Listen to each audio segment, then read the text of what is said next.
kita dengan seri regulasi dan kebijakan vintage. Nah, pada kesempatan kali ini kita akan ngobrol soal sesuatu yang sering banget dibahas di dunia keuangan digital, yaitu regulatory sandbox.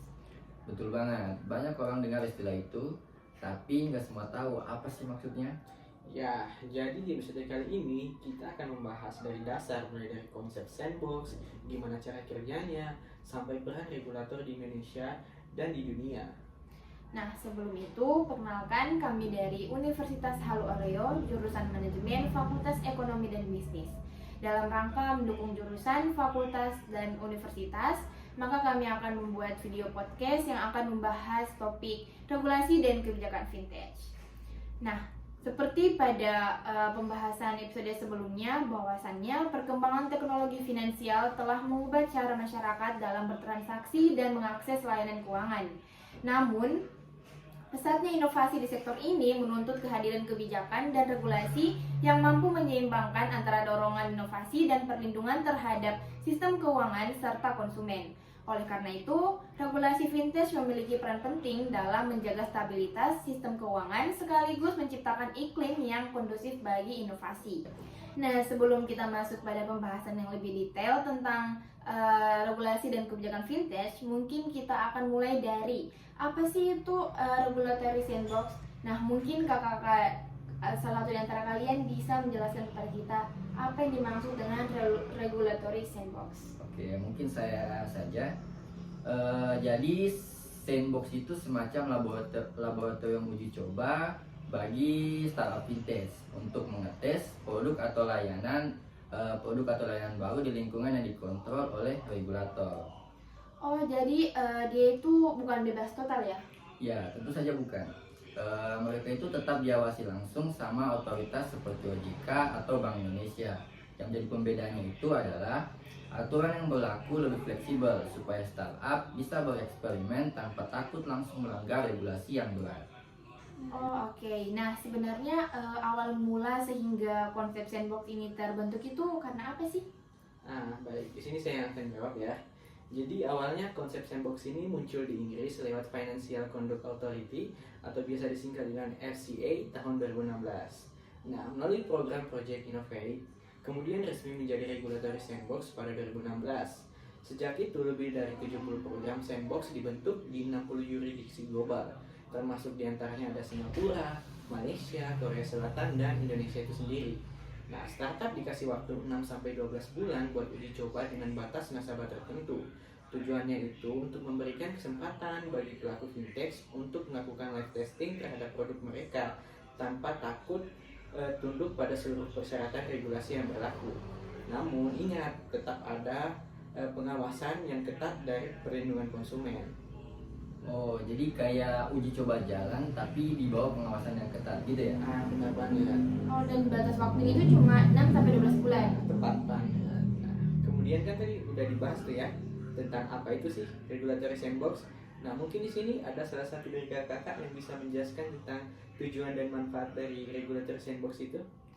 Nah, kalau dari sisi tujuan sendiri, sandbox ini tuh dibuat supaya inovasi bisa berkembang, tetapi risiko tetap terkendali. Nah, kalau dari manfaatnya sendiri, bisa dilihat dari dua POV. POV dari perusahaan vintage ataupun POV dari regulator. Nah, kalau untuk perusahaan vintage itu mereka mendapatkan peluang untuk menguji produk tanpa risiko sanksi hukum, serta mereka juga mendapatkan bimbingan regulasi.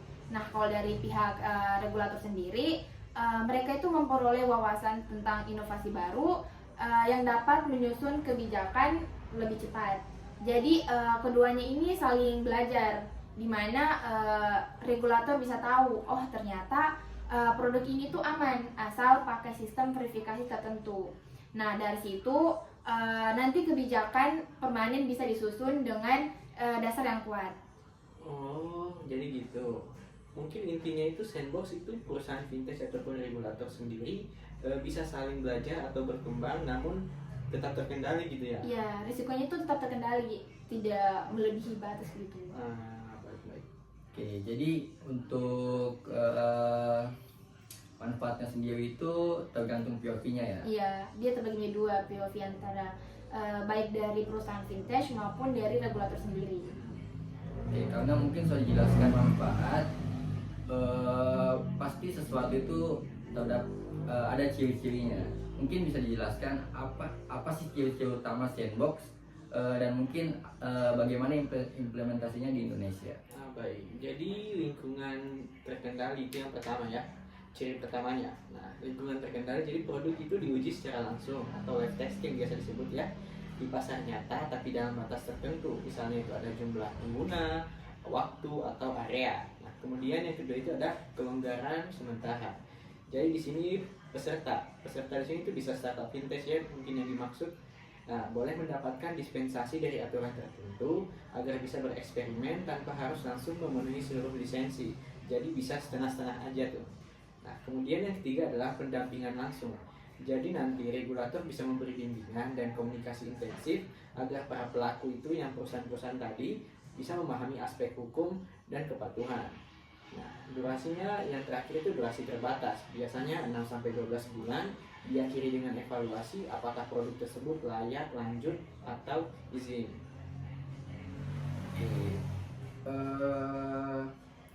Ternyata untuk ciri-cirinya sendiri itu lebih sangat kompleks Ya, ada empatan juga. dibanding dengan pengertiannya yang lebih singkat. Ya, betul sekali. Oke, mungkin kita bisa lanjut ke bagaimana ke Kak Lula mungkin untuk bagaimana implementasinya di Indonesia.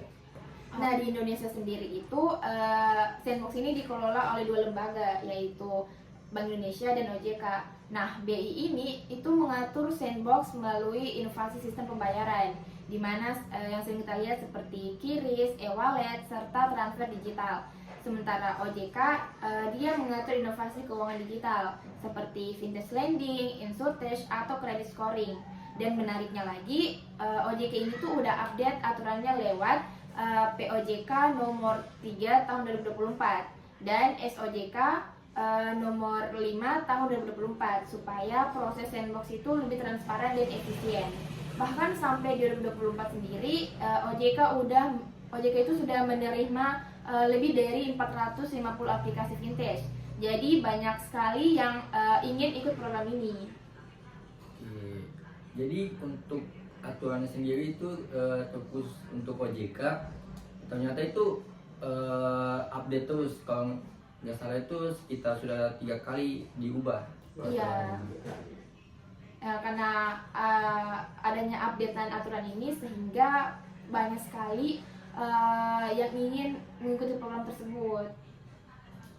Oke. Selanjutnya aku mau nanya nih, apakah semua fintech itu wajib ikut sandbox atau enggak sih? Enggak sih, karena yang wajib mengikut sandbox ini tuh untuk hanya untuk yang punya model bisnis baru atau belum diatur. Seagaknya juga tadi. Iya. 1, 2, 3. Nah, selanjutnya mungkin aku mau nanya nih, apa? Ya begitu. Selanjutnya saya mau tanya nih. Yang pegang aku saya. Sorry, lepaskan. 1, 2, 3. Nah, selanjutnya saya mau nanya nih, apakah semua fintech itu wajib ikut sandbox atau enggak sih? Kalau menurut aku enggak sih. Kok enggak sih? Kok menurut? Iya sih, kok menurut? 1, 2, 3. Oh, setahu aku, jadi setahu aku. Ya. 1, 2, 3. Nah, selanjutnya saya mungkin mau nanya nih, apakah semua fintech itu wajib mengikuti sandbox atau enggak sih? Kalau setahu saya itu enggak sih ya, karena sandbox itu hanya untuk yang punya model bisnis tapi dia belum punya aturan. Nah, kalau bisnis yang sudah ada aturannya itu mungkin bisa langsung mengajukan izin usaha. Nah, aku tambahin juga tuh. Jadi sandbox itu kayak tempat eksperimen terkendali, intinya kayak taman bermain lah untuk inovasi yang belum punya rambu-rambu hukum. Oh, jadi berarti sandbox itu bisa jadi jembatan antara inovasi dan regulasi, gitu ya? Iya, betul banget. Nah, disitulah pentingnya kolaborasi antara regulator dan inovator. Nah, jadi regulatory sandbox itu bukan cuma alat pengawasan, tapi juga sebuah bentuk dukungan dari regulator terhadap inovasi yang baru. Dengan cara ini startup bisa berkembang tapi masyarakat tetap terlindungi. Nah, itulah tadi pembahasan kita terkait regulasi dan kebijakan fintech di Indonesia. Nah, pasti teman-teman juga masih sedikit penasaran seperti apa implementasi dan regulasi fintech atau sandbox di berbagai negara. Nah, episode selanjutnya kita bakal bahas pendekatan regulasi di berbagai negara. Siapa yang paling inovatif dan siapa yang paling ketat. Jadi jangan kemana-mana ya. See you!